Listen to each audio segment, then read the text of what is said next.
I got a strange going on out here. Something just killed my dog. Something killed your dog?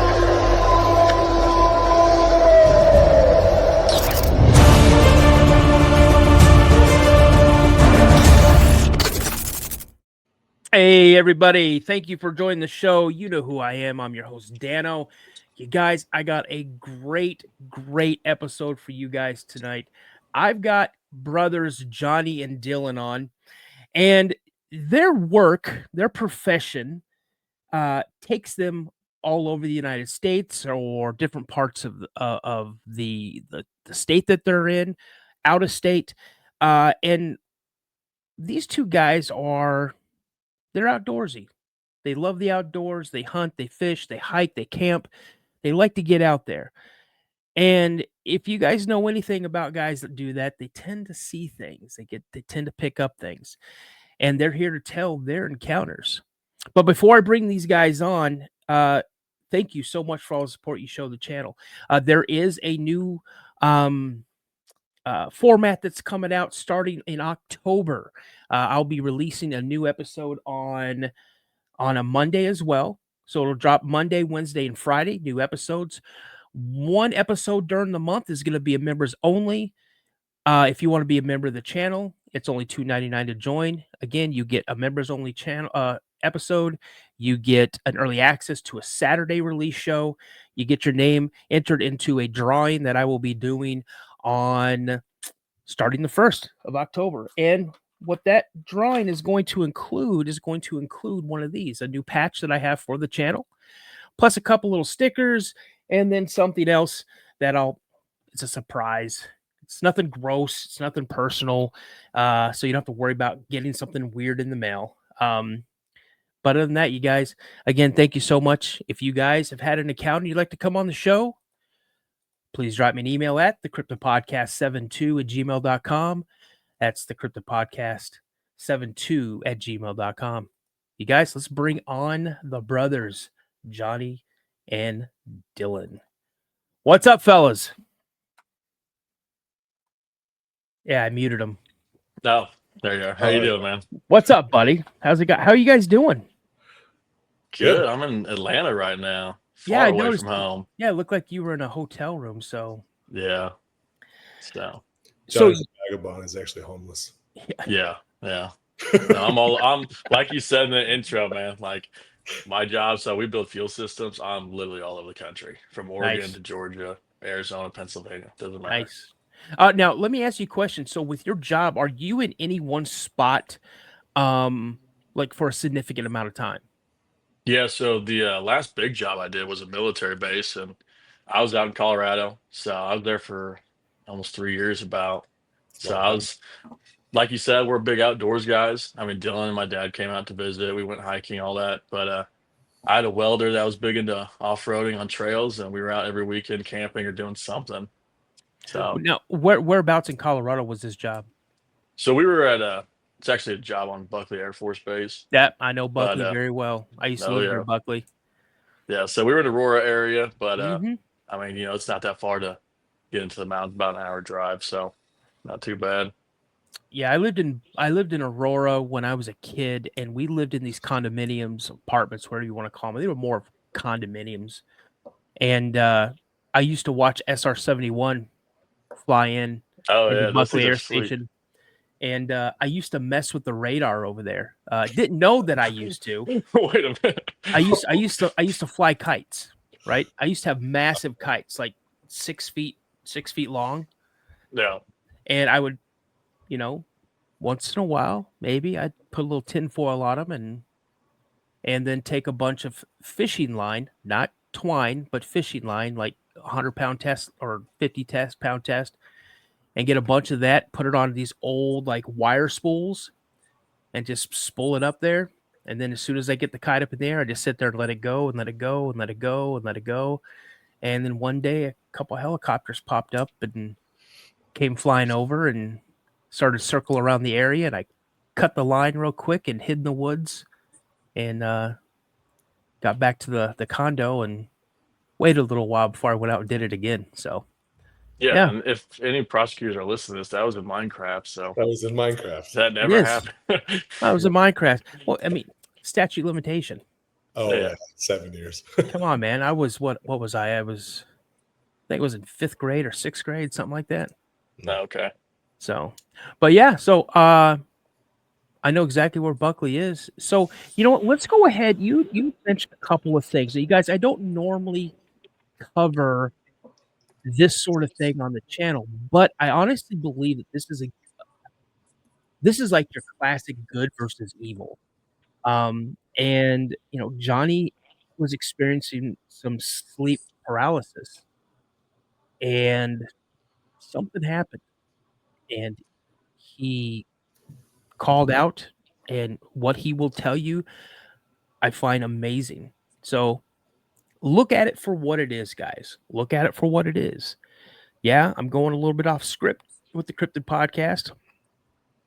Normally don't do this, but it is an incredible story. So without further ado, I'm just going to let Jonny, I want you to take over the show and tell us your encounter. Yeah, so the first one, it was like mid-August time. I have the specific date written down, but we were doing a project out there with some piping, and we had a welder on site. And he's actually a good friend of mine, and his wife was she would cook meals. They had family out there. They'd stay at their little 40-acre ranch. So she'd make meals. We'd go wheeling on the weekends and go camping, hiking, all this stuff. And he had his side by side, his weld hand, had his dirt bike. I had my Jeep out there, had a rooftop tent because had like an overlander build. And we were just going through some trails for the day and ended up passing this one spot that was the overlook. And I just remember, man, this is like super pretty. This is gonna be a really good spot to just like wake up to. It's really nice out, good weather. So I was like, put the bug net up. There's no rain in the forecast. Wake up and just see this really awesome view of the mountains. And so we end up getting done with our trail riding for the day and end up having dinner. I think I had one beer, so there was not like anything affecting me. So no weird like marijuana, drugs, or anything like that involved at all. So once I'm done with dinner, drive about a mile up the trail, find my spot, get my tent going, and there's a little bit of a grade, a little bit of a slope, and out of manual transmission. So I start chalking my wheels and the tires and all that stuff. Make sure I'm not rolling off the mountain in the middle of the night. And it's kind of a weird experience, had my tent up, just awesome night, no weird sounds at this point. Get to bed, and I'm a gun guy, and we're up in the mountains, so usually have my pistol and my shotgun, my 12 gauge, right next to me in the tent, just in case anything happens. So go to sleep, see a light off in the distance from a cabin, and so I'm a pretty light sleeper. So basically lined my left foot up in the tent, had it outside the sleeping bag right underneath that light. Said I'll gonna probably wake up about every hour and a half, 2 hours, make sure I'm still in a good spot, not about to roll off. And I just remember having really weird dreams going on leading up to it. I just kept waking up, checking that light that's over my left foot, just making sure we're all good. And next thing I know, it was about probably between 1 to 3 o'clock in the morning ish, somewhere around there. And I wake up and there's this figure. It's a black silhouette on my ladder of my rooftop tent. And he's got real narrow shoulders, kind of long, lanky arms. And I'm only seeing him essentially almost on camera, about belly button height up. And so I've got my bug net up. So I'm just sitting here looking at this thing. I'm like, what is going on right now? I can't move. I'm like, because my first instinct is like, okay, grab your gun, because I don't know what is looking at me, but it's looking at me. And I don't know if it was shock or this is my first time. If it was sleep paralysis, it's the first time I've ever had it. And is it a shock or sleep paralysis? That's what I've kind of come to. And I just remember it was like almost looks like a guitar pick. So the head of what I was looking at, and it had real like maroon, like deep red eyes, and it had like, you can kind of make out a mouth a little bit, but not too much. No nose, nothing like that. And the edges of the head and even the body, it was kind of like as if someone like was really wet and then got in the sun and like steam was coming off, or if you've seen someone in the fog and it's not really defined edges to a silhouette.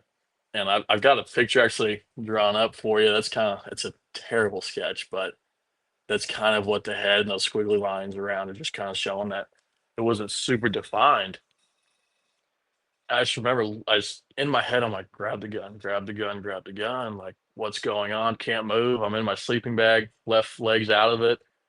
And this, whatever it was, it's grabbing onto the edge of my tent, standing on my ladder, and puts his head straight through the bug net, like probably to my knee level. If I'm laying down, I'm 6'2", so probably 2.5 feet away from me, from my face. He's just like kind of tilting his head side to side, just kind of looking at me like almost like he didn't know what I was and trying to figure me out.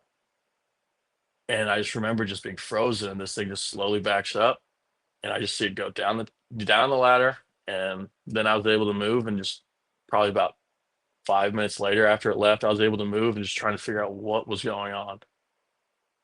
And I did not get much sleep the rest of the night, so I was up kind of looking around. I got out with my gun. I have a flashlight on my shotgun. Got out. I was looking for footprints anywhere. I couldn't find anything. There were no signs of like, because I have there's a bag on my ladder, and it didn't look like it moved at all. There was nothing like shaking. I didn't hear any noise when it came up the ladder or when it appeared. And so it was really odd. And I'm one of those guys kind of skeptical of things.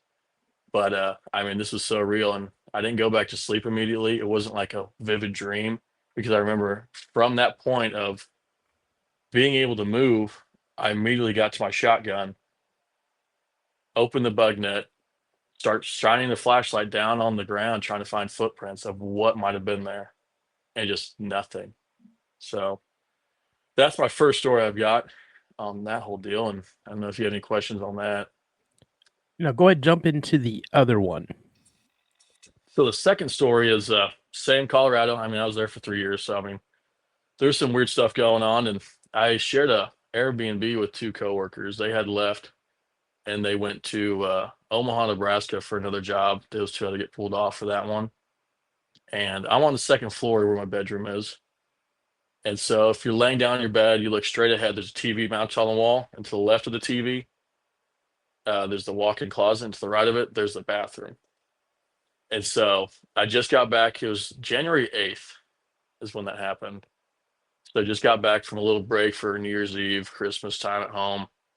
Got back out there, started going back after the job. And I just remember waking up once again. It was probably between 2 and 4 o'clock in the morning. And I just remember waking up, and this time I could move, where there's two windows on the wall next to me, next to my bed. I just remember waking up and seeing this like black and gray and white, like almost smoke or fog coming in through the walls, just coming right in. And you start seeing these silhouettes I can make out inside of that fog. And before that, when I was back home during Christmas, we had been going over this series of church I was watching online while I was in Colorado, and it was just like the different names of Jesus and the power of those names. And so I remember just like I grabbed the bed, pushed myself into the headboard, watching this stuff come into the room. I just started saying those different names of Jesus, like Yahweh and all this different stuff. And as soon as I started saying that, between the TV and the door of the bathroom, right in front of me, there's a gold, purple, and white, same fog or smoke or whatever it may have been. And you can start making silhouettes out of that. But the more I started saying, and I mean, I grew up in church. I went away from the church and came back to it, all that stuff. So I was really, at this point, I was kind of rekindling that walk with God. And as soon as I started saying these things, like these silhouettes that were white and gold and purple started almost fighting the other shadows. And like, I mean, not to get like silly on this, but it was almost like the shadow realm in Lord of the Rings. And that's what I was watching. And they were just literally, the more I'd say Jesus' name, they're pushing them right out the window. And I'm on the second floor, second story of the house. I just remember same thing. I didn't go back to sleep. I mean, right after that, I called my mom, And I'm like, this is exactly what just happened. I don't know what just happened, but this is exactly what I experienced. And those are my two stories, and that's what I got for you. Bro, that is awesome. Let me take a drink here real quick. You know, again, some people ask why I don't cover religion stories like that on my show, and it's because I don't want anybody to feel like I'm trying to push my views, my beliefs Right. on somebody. But at some time in everybody's life, they've encountered a good versus evil moment. Right. And you know, and this is like a testimony. This is one of your I mean, I could sit here and tell you a few times of when God has answered my call. God has answered Right. my prayer. You know, he has shown me that he is there in my life. But this is another example of good versus evil. Which I kind of like. There's some things that happen. Like there's more stories with like within the family, just like mine and Dylan's immediate family, and like I think a lot of it relates to back to like our great grandfather. So, like I told you earlier, we Yeah. are probably the widest quarter Filipinos you'll ever see in your life. Yeah. All of us. We're 5'10" to 6'2" out of the four Yeah. of us kids, and you know, he was before he became a Christian, he was dabbling into like black magic and things like that, and so you know when you talk about like cryptids stuff like that, you know, you talk about like, you know, wendigos and how they become what they become, Mm-hmm. and the background of those. It's like it's spiritual stuff going on, and I believe that with our family there is a door that's open for that kind of stuff, and it's like almost not just revealed to us, but almost like a haunting of us. Yeah. And so For- like our sisters have seen things, and my mother has seen things, and you know that's why I think it's real interesting. I wonder if like, you know, what our great grandfather did back in the day in the Philippines might open up things, because I think not everyone gets to see things, right, Yeah. or has the eye for it, and I think some people do, like yourself, you know, Yeah. or outdoorsmen. You start noticing things that because you're part of that environment, or you just have that knack for it. Yeah. Absolutely. So I really don't, I really don't have a ton of questions, about your second story. But you had mentioned you were hearing odd sounds, strange noises. Right. What do you think those were? Like, can you give describe what they were or how they So sounded? so there weren't anything crazy, no crazy sounds leading up to like when I'm like setting up my tent. I mean, the tent, rooftop tent. I don't know if you've messed with one. It maybe takes. I don't have a fancy iCamper, so it didn't just pop up, but it takes maybe 5 minutes set up, right? So nothing at that point. But like I just remember like during my vivid dreams leading up to it, I always felt like there was like, you know, when you're partially asleep, Mhm. but you still like, let's say you're in the house, you got kids, right? You're partially asleep, but you can still hear where they're moving in the house. Yep. That's what was going on And that was going leading outside. on around the Jeep area, all that stuff. And that's why it was so weird. And I started looking for footprints because I never so I wear Vans, and maybe I'm dumb for doing this, but I wear Vans when I go hiking sometimes or camping. And so I Oh, actually I know my footprint because my footprint has a van footprint. I partially do that because of like I don't want to get messed with. Like if I'm hiking 10 miles, I'm wearing my hiking shoes. But if I'm like camped out, all that stuff, I've always been like not a paranoid person, but I'm like, okay, if I know my track, then I can tell the difference of if something else has been here. That makes And sense. so that's just how I've always done it. And that's the weird part. I vividly remember in the dream being half asleep, half awake, and hearing these movements around the Jeep. And it's not like I'm not hearing grunting from a bear. I'm not hearing like any bugles because at this point, you know, rut was going on, but it was at the tail end of it. So you're not hearing, you know, ruts going crazy or anything like that from elk. It was Yeah. just some like a lot of shuffling around going. and there was no drop. There was no tracks anywhere except for my tires and my vans. Yeah. Did you So hear breathing? Yeah. I mean, there was some like wind noise, which it wasn't a windy night. You hear, your normal wind coming through, Yeah. and you hear that on the tent, but you do hear just a little bit of like, okay, that's a little different right Yeah. there. Yeah. It what I think you encountered, man, was an alien, honestly, because you had mentioned earlier that you were parked on. What were you parked on? Oh yeah, it was old mine shaft. I mean, so imagine this. So you've got this trail coming up, and then it kind of opens up a little bit where the mine shaft was, like the entrance to go into it. And then there's like almost a little like if this is your top layer, it's kind of a step down. There's a little trail to go down. It's almost like a pedestal at the edge of the mountain, right? And Mhm. that's where I was at that pedestal. So there's a little hill above me, and then you see like the old entrance into the mine shaft. But I was on that pedestal, like almost honestly, if I were to describe it in a different way, it looked like a sacrificial table. It was just like this. Wow.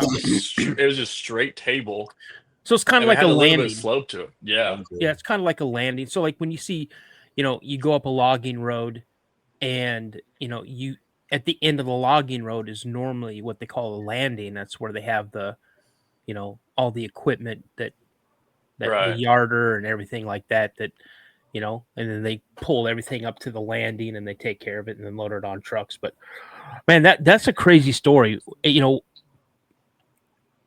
I don't have an answer. I think the best thing I'm pointing to is some type of an alien. I saw an image. I think they said there's like six or nine different species of aliens. So, I mean, I don't have it on me, so I can't tell you what it was. Right. But the only one I know is a gray, and they have the reptilians. But Right.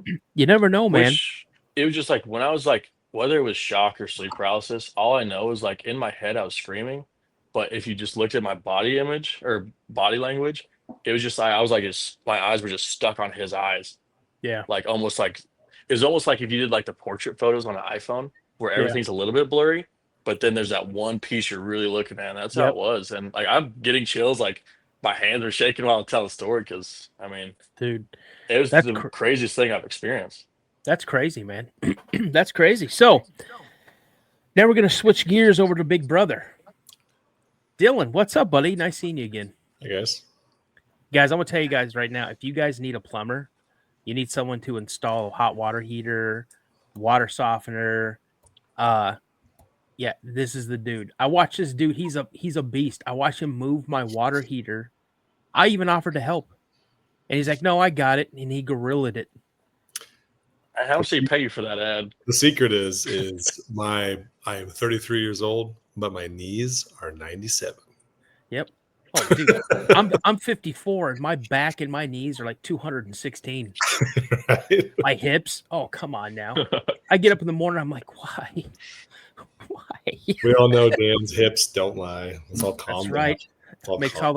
all the girls cry. You feel what I'm saying? But hey, so Dylan, when you came over here, Sure. I was just expecting some guy to come on over, and I don't even remember how we got on the subject of. I think I mentioned like, oh, I'm going here and I'm working on some episodes or something, and you're like, for what? And I go, podcast or something. I think that's how it started. Yeah, you had said you were working on a podcast, and I think I had my AirPods in my ears, and I was listening to Blurry Creatures. Yeah. When you said that, and Yeah. I popped my AirPod out. Oh, what kind of podcast? And then you told me what it was. Yeah. And you got into telling me, okay, so we're going to discuss a UFO encounter. Sure. That is amazing. How you described it now, and how it pushed through the air. Fantastic. Very good visual. But then not so handsome stranger approached you. Yeah. And said, hey, you need to go here. And get into that story after your UFO one. And tell us exactly what he did for you and where it led you and what you encountered when you were there. All right. Okay. So UFO first? Yeah. Okay. So I went to Red Lodge, Montana back in October of 2022. It was just me and my dog.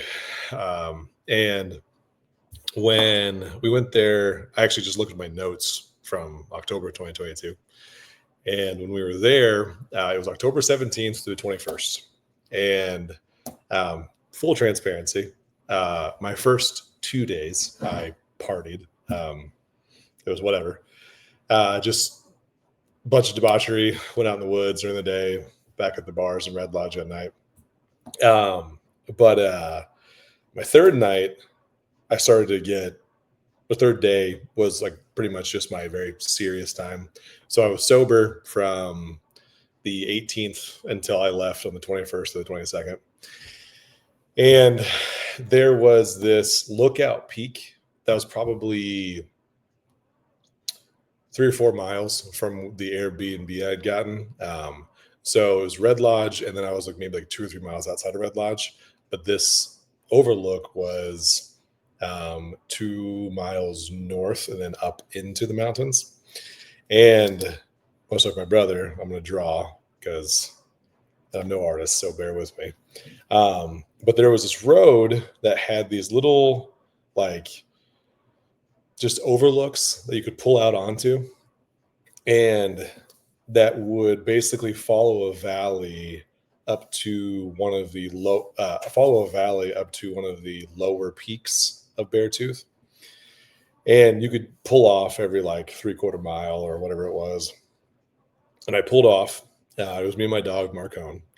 And we pull off, and during the day, it was like probably, I don't know, 70s, low 80s during the day. Not even 80s, like high 70s. But at night, being October, right before it dropped into winter, it would get down to like 50 or 40. It was very cold. So I had a hoodie. Marcone had a little sweater thing on. And we pull up. We stop at 1.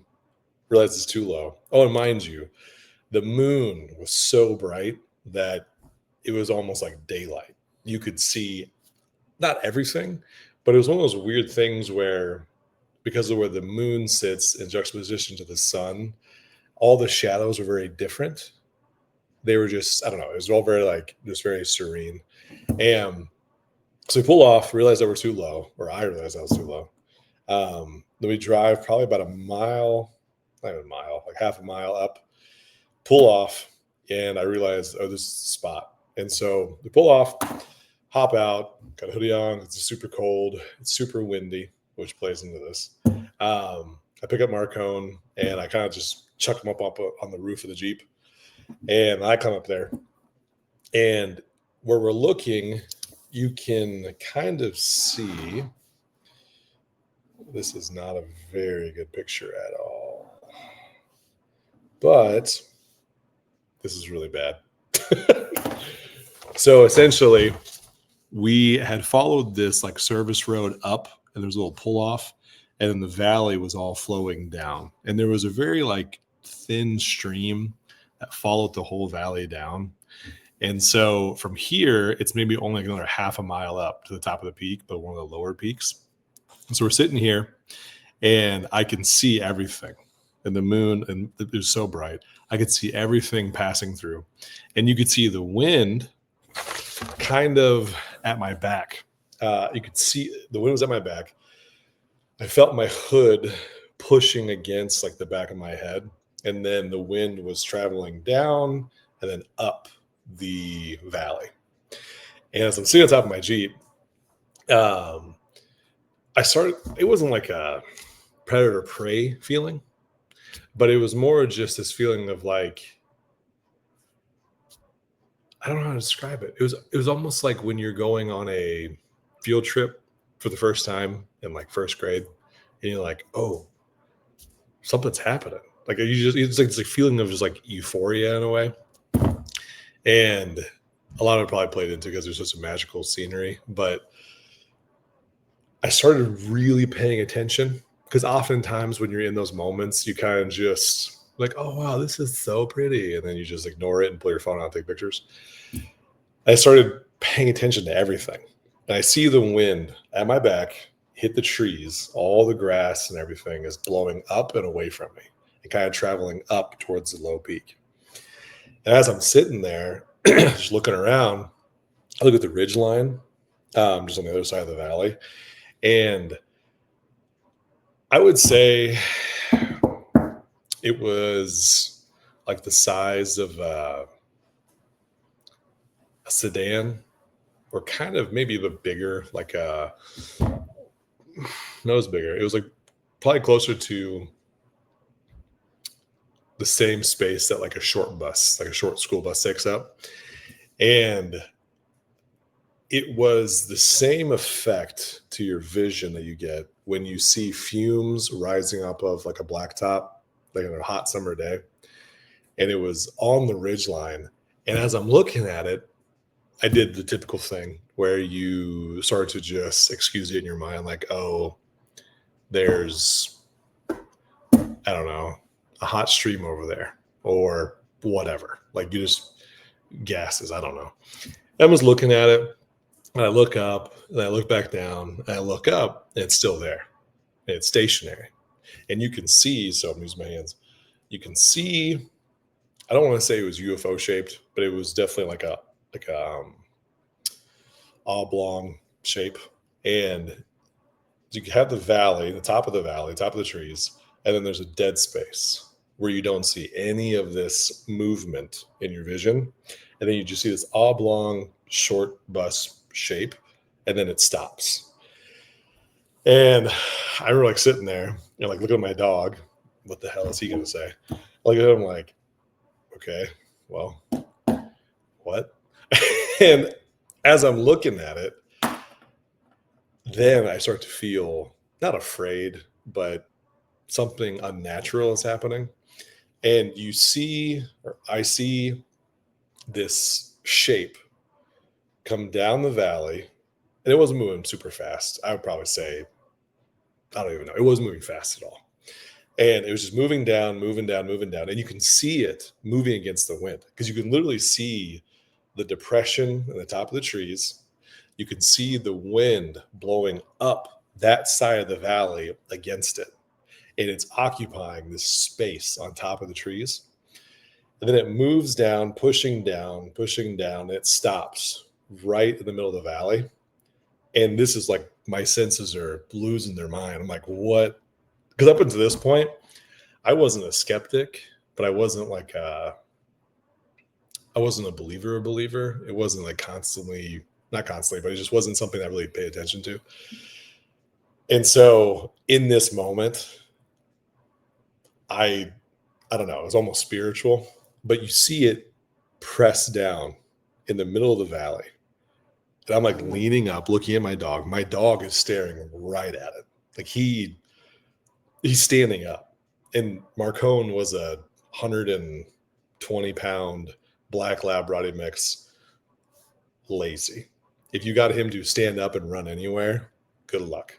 He stands up and he's all hackles, staring at this thing.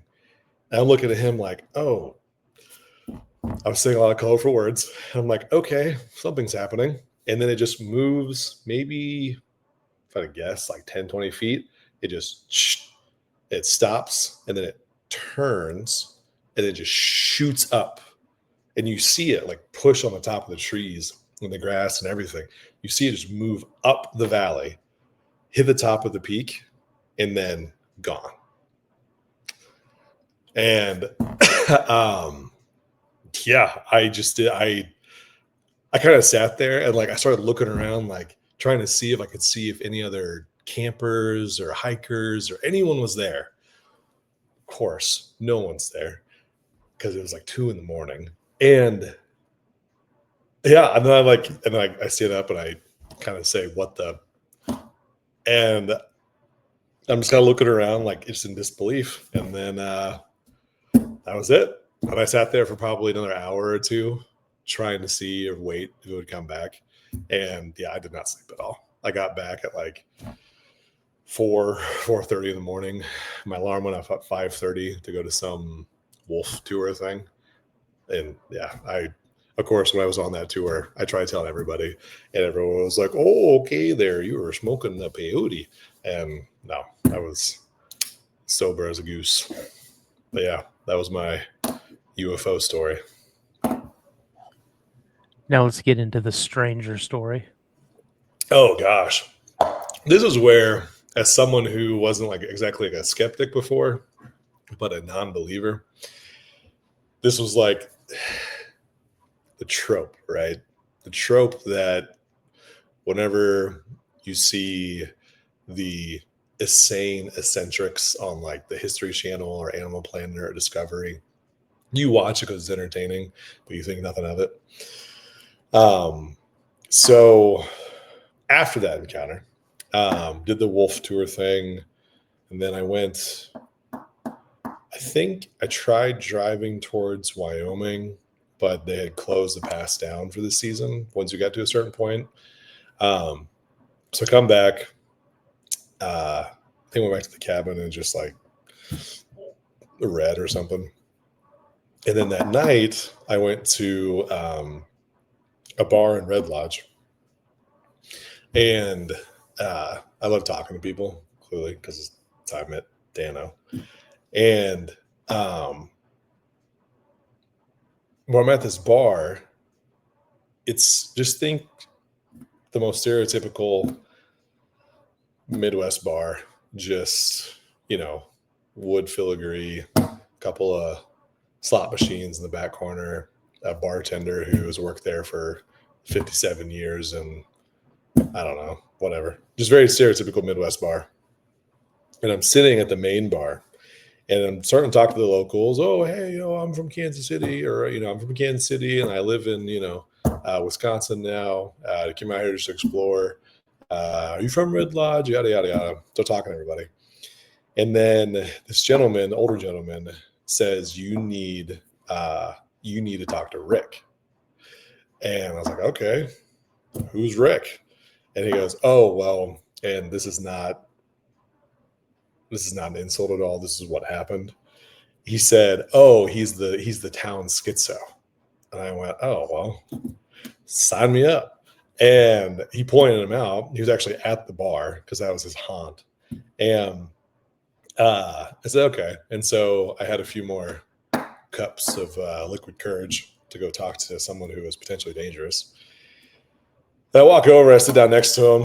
I kind of like talking to the bartender, I ordered another drink, and I was just like, hey, man, so not to be rude, but here visiting and talking to some of the locals, they said that you're the guy I talked to.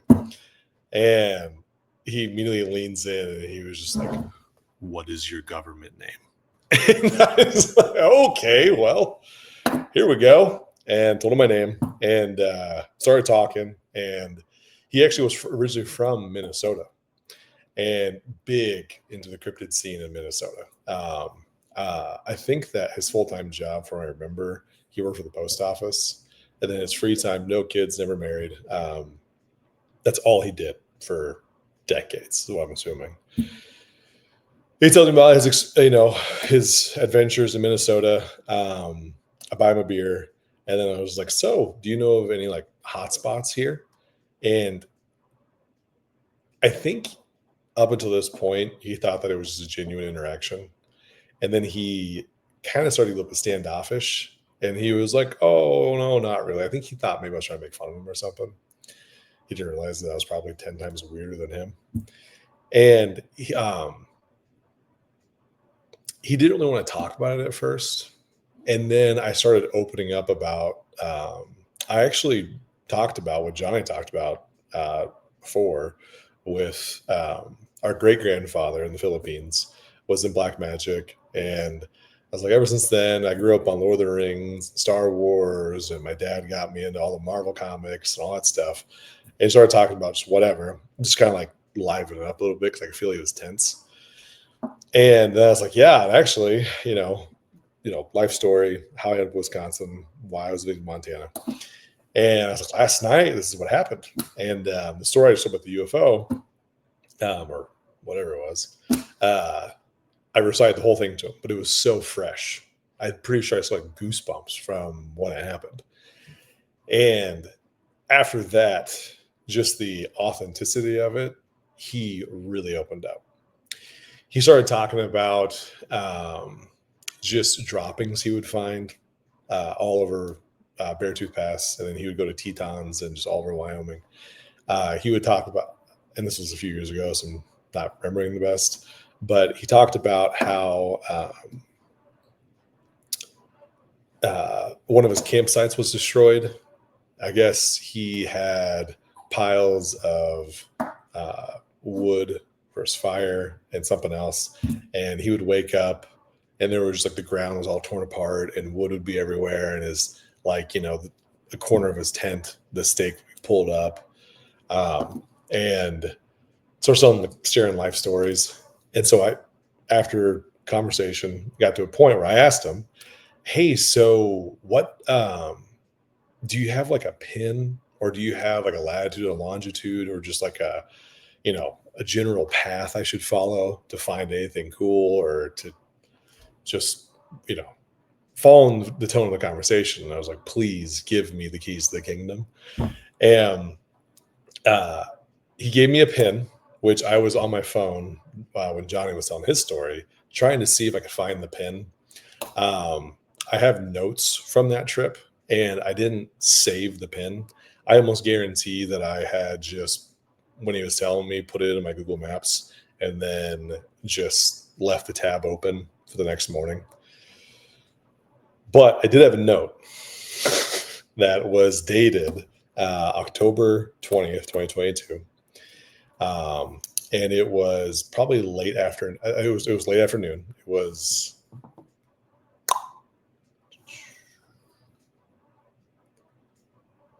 3 or 4 p.m. I wrote, hiked, came up to pin, never doing that ever again. And then I put loud noise WTF, because I try to, like, even like with my family, I have 2 kids and a fiance, I'll like save notes because life gets so busy. And so you just take down like really fast notes. And anyways, so I went to this pin, and it was probably, I think it was like a 5.5 mile hike in from one of the main points right off the Beartooth Pass highway.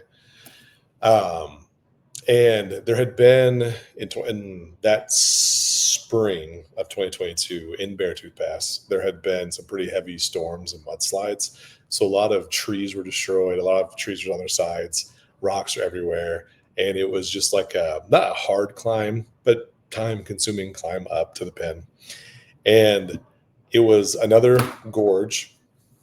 The main path that you could follow was obviously dead center, and then there were little offshoots. And I climbed, hiked, found easy paths because I had my dog with me. And we got up to, I think it was just within a few degrees where the pin was. I look up and I realized that I'm going to have to hike up the valley even higher to come back down to the top of the cave.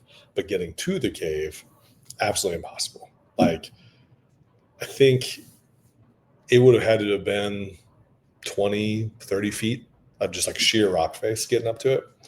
So you had to climb down to it, which my extreme lack of expertise seemed impossible. So we make our way up to the top of the ridge, or towards the top of the ridge. We come back down on top of the cave, and I had jitters because, you know, you're on a trip by yourself with your dog, and you meet what is kind of unofficially the town schizo, and he tells you, hey, go to this spot, you'll see something. And so I had like all those like excited feelings, but I chalked it all up to adrenaline and hiking 5.5 miles. And so we're getting up there, and then I probably get about 100 feet from where the drop off was to the mouth of the cave, and immediately it was like, the best way to describe it, this is embarrassing because my lady is sitting right there, it was the closest to like I'm going to uncontrollably pee my pants moment. Like, it was like just this feeling of like, I'm not okay. I'm not supposed to be here. This is not okay. Whatever. And of course, What do? Keep making my way to the drop off. And I get close enough where if I peer out over it, I can kind of start to see the full extent of the drop off. And senses just going crazy. Like all the hairs back of my neck losing their mind. I am just fully knowing, almost without actually knowing, that I am in the mouth of the lion right now. And I'm looking out over it, and you have that feeling when you see a huge drop off, that feeling of just, am I going to fall? And all the excitement and just fear. As I'm backing up, that feeling of like, okay, I'm not going to fall off because I'm in full control. So your adrenaline is starting to dump off and you're starting to come down. I hear this sound that the best way to describe it, Dano actually played a sound that was very similar to it. It was the cross between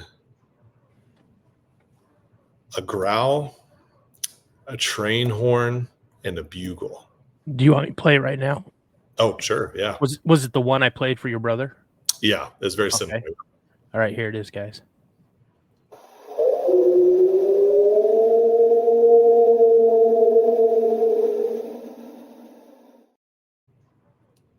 Yeah. Like I got goosebumps hearing that again. It was that, but there was almost gravel in it, almost like when you yell and you have a sore throat. But then there was like a bugle whine right through the middle of it. And I've been hunting, hiking. I've heard elk a million times. Nowhere close. Like when I say bugle to any outdoorsman or anyone who hunts or anything, when you say bugle, you automatically think of elk during the rut and whatever. But it wasn't an elk bugle. It was a bugle that was, I think, take like a trombone and cross it with a bass saxophone, and just pure primal guttural sound, and it came ripping out of the mouth of this cave. I mean, ripping. And I immediately smelled two things. I smelled like this sweet, like that sweet, this is gross, but if you've ever been around like a dead body, or not a dead animal, but like a very fresh, just dead body, there's almost like a very sickeningly sweet smell. And then I smelled, just lack of better terms, excrement and urine. Just like this very like overwhelming, just off-put of bodily fluids. And I did not poop my pants. I did not pee my pants, but I was very close, wildly close. And I looked down at my dog, and Marcone was a very big dog, and a dog who like knew his shit and was not just very rarely rattled. His tail was up between his legs, and he had peed all over himself. And after we heard that, I kind of looked down on him, said some choice words. I was like, "You want to get the hell out of here?" And grabbed his lead. We started making our way down, and we made the climb down probably in about a quarter of the time that it took us to get up, because we knew that we were not supposed to be there. Yeah, and then I tried finding some of the locals who had pointed me in the direction of who to talk to. Tried finding him and couldn't find him. And then I probably turned into a temporary local schizo, because I started talking to all the locals that night about what I had seen and heard. Everyone was like, "Oh, okay, there, brother," or whatever. But yeah, that was my story, and it was terrifying, legitimately terrifying. Bro, my goodness. I think one thing that really haunts us too is that like our dad would take us to the woods, and we were the kids that our dad taught us not to fear animals at all. Yeah. Like if people yelled shark or something, like we were the one kid jumping in to see it. We would run. We would walk around crocodile lagoons and stuff like that. Like we were like, "No, man, it's all good." Like is like this stupid sense of like, we're not gonna die. So we Oh, just yeah. keep going and just pushing the limits. Oh, for sure. I mean, I like, again, growing up, I'm a Gen Xer. My dad, my mom both worked. My dad worked long, long hours. So I was left to my own devices a lot. And where I found solace was in the woods. I'd find a stream or a creek or, and I'd fish or I'd wade through it and, just, You ever do any night hiking?